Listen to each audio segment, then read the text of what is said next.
on aura la qualité ou bien les origines d'un prénom comme celui-ci, Abestine. Jamais rencontré depuis mon modeste parcours, 50 ans. 50 ans. Abestine Témoigné. Bonjour Ben. Qui es-tu?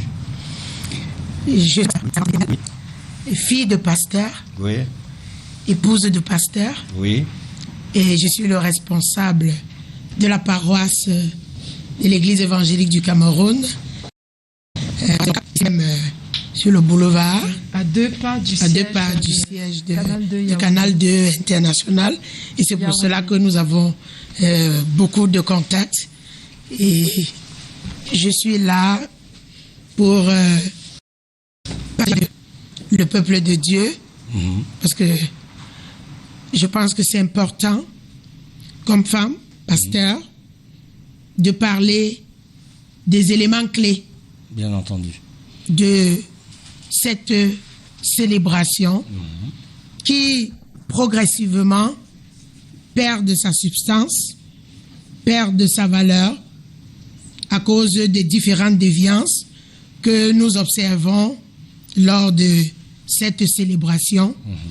Et je suis là pour échanger, partager avec mes sœurs, avec les femmes, avec les filles, par rapport à ce que je pense être l'essentiel. Vous allez nous rappeler le thème de cette célébration? Oui, je pense que pour cette année, le thème a été choisi à dessein. On parle du leadership féminin pour un futur égalitaire dans le monde où la crise sanitaire de Covid est en train de faire rage. Quelle est la position de l'Église par rapport à tout ça, à cette célébration, à ce 8 mars, à ce thème? Quelle est la position de l'Église par rapport à la célébration du 8 mars dans le monde? L'Église a pour rôle premier d'interpeller la société dans laquelle se trouvent les femmes, et au sein de l'Église, ça, il faut le dire, ce n'est un secret pour personne. Le pourcentage de femmes est très élevé par rapport au pourcentage des hommes. L'Église promeut la sacralité de la vie, et la femme est la porteuse de vie. Oui. Bon, maintenant. Et pour cela, l'Église interpelle les femmes à plus de responsabilité. En principe, quand on parle de cette célébration, moi je trouve que un jour ne représente rien par rapport à ce que Dieu attend des femmes. En réalité, la mission que Dieu a confiée aux femmes, aux côtés des hommes, est une mission immense. Le travail est grand. Les défis sont nombreux. Les challenges des femmes sont innombrables. Et nous devons nous arrêter en tant que chrétiens, en tant qu'Église, pour regarder à ce que Dieu attend de nous. Que pensez-vous de leurs revendications qui sont de plus en plus nombreuses, ces femmes? C'est naturel que les femmes puissent revendiquer un certain nombre de choses.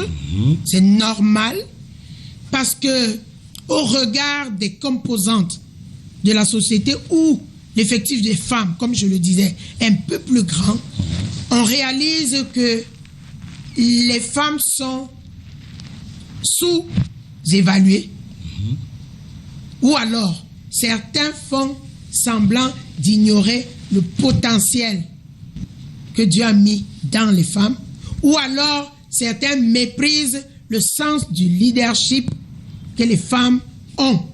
Et ça, il ne faut pas se leurrer. Quand dans la société de nos aïeux, on disait que face à une situation, les hommes, parce qu'il y avait l'arbre à palabre, et quand les hommes se retrouvaient pour étudier un dossier, vous entendez au finish, la nuit porte conseil. Et puis chacun devrait rentrer pour que la nuit lui porte conseil. afin que le lendemain, cette on puisse apporter les réponses assez plausibles ou un peu plus précises qui construisent, parce que l'intuition de la femme dans la nuit a apporté un plus à côté de son mari. Non, révérend, vous êtes en train de suggérer que cette nuit, c'était la femme qui portait comme... Les hommes rentraient consulter leur femme, s'il te plaît. C'était de ça qu'il s'agit. Et bien évidemment, la nuit ne parle pas.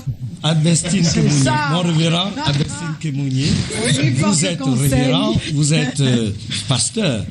Est-ce que vous êtes féministe? Féministe, c'est trop dit, mais je défends les droits des faibles. Ah bon? Ou alors des lésés. Que pensez-vous de cette phrase, femme, sexe faible? Oui, je sais que les hommes aiment bien l'utiliser. Bien entendu. Et c'est ce qui les intéresse le plus. Surtout. Parce qu'en réalité, les prescriptions bibliques nous donnent à chacun ses responsabilités. Ou alors à chacun, le Seigneur demande une certaine tenue. Quand on dit, les hommes aiment bien dire, femmes, soyez soumises à vos maris. Et ils oublient de dire la suite, Marie, aimez vos femmes, comme Christ a aimé l'Église, au point de donner sa vie pour elle. Christ conserve l'Église sans tache ni ride. Ça veut dire que entre être soumise et aimer, il y a du boulot.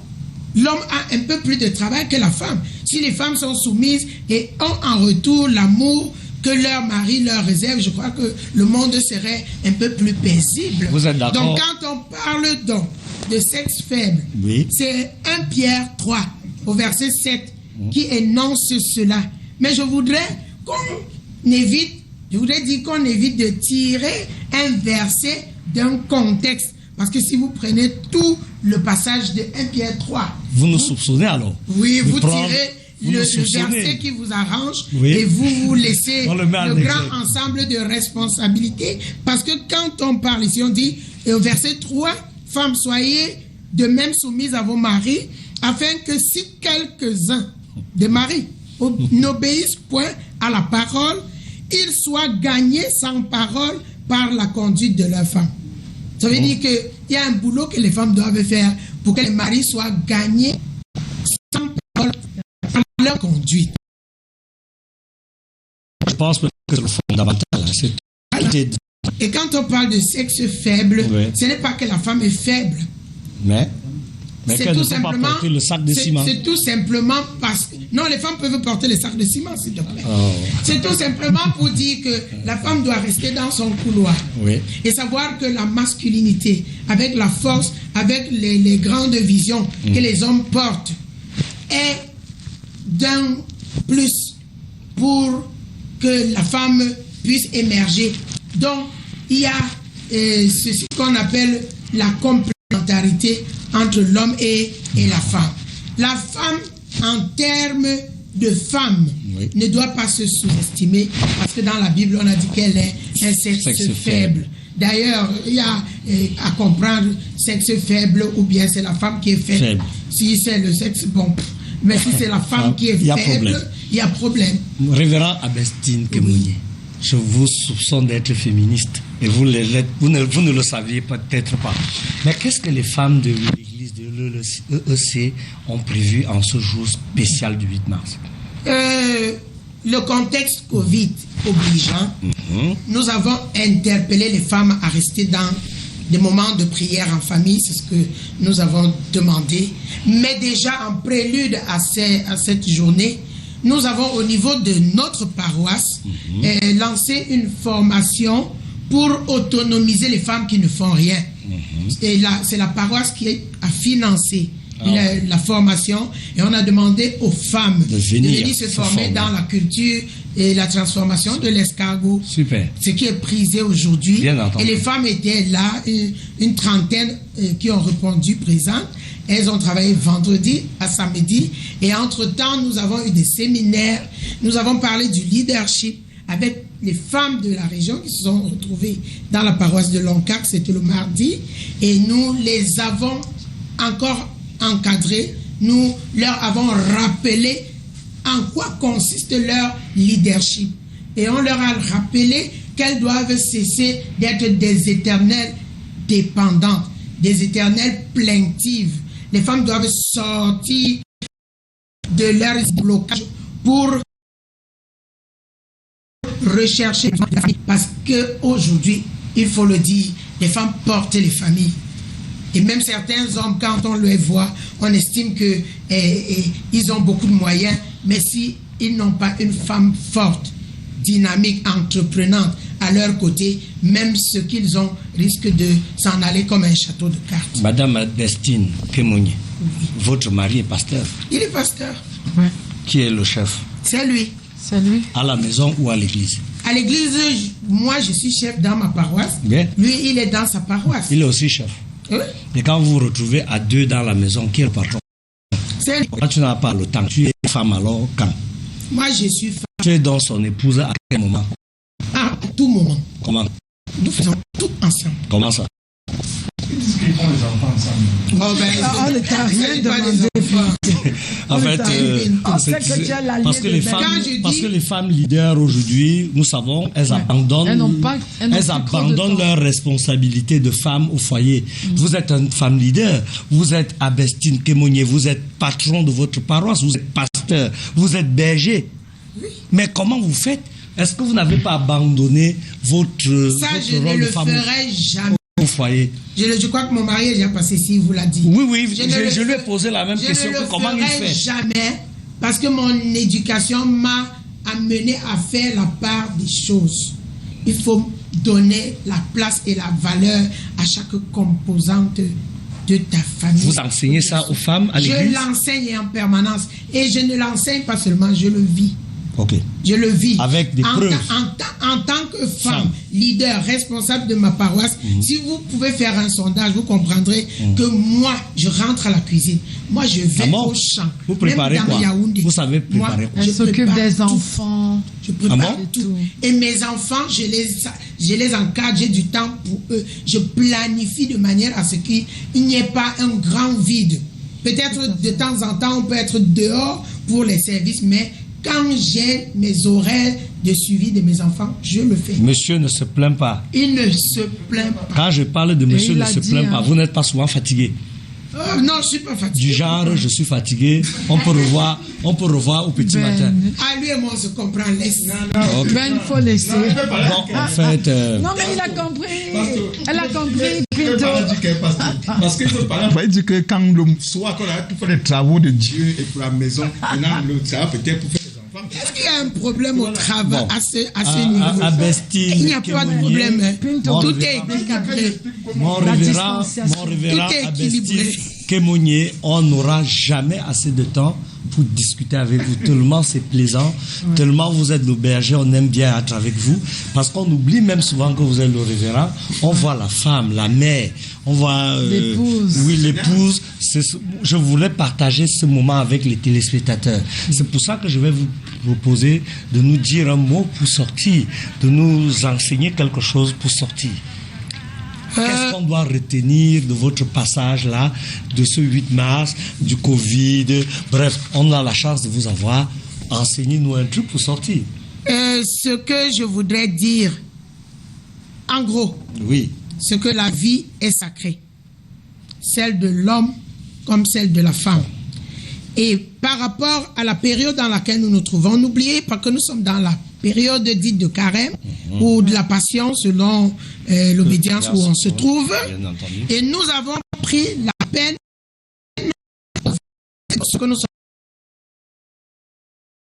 sommes en train de réflexion sur le plan clinique, sanitaire, sur le plan moral, psychologique, les déviances de part et d'autre. Cette année, nous avons pris la résolution au niveau de notre paroisse de parler de la sacralité de la vie et de la stabilité des familles. Stabilité. Sacralité de la vie et stabilité Je des trouve familles. ce livre où? D'accord. Parce qu'il doit À la être- paroisse de Loncar, vous l'avez. Ah bon? Et nous avons 40 jours, Ouais. 40 thèmes Ouais. qui gravitent autour de tous les éléments de la paroisse. D'accord. Donc nous avons pris la peine de le faire parce que nous pensons qu'il n'y a pas que Covid qui nous menace, il y a les déviances qui nous menacent, il y a beaucoup de situations de crise dans le Nozo, dans la zone septentrionale, il y a beaucoup de menaces de la vie et nous sommes donc en train de nous battre pour expliquer à ceux qui peuvent nous écouter que nous avons un grand intérêt,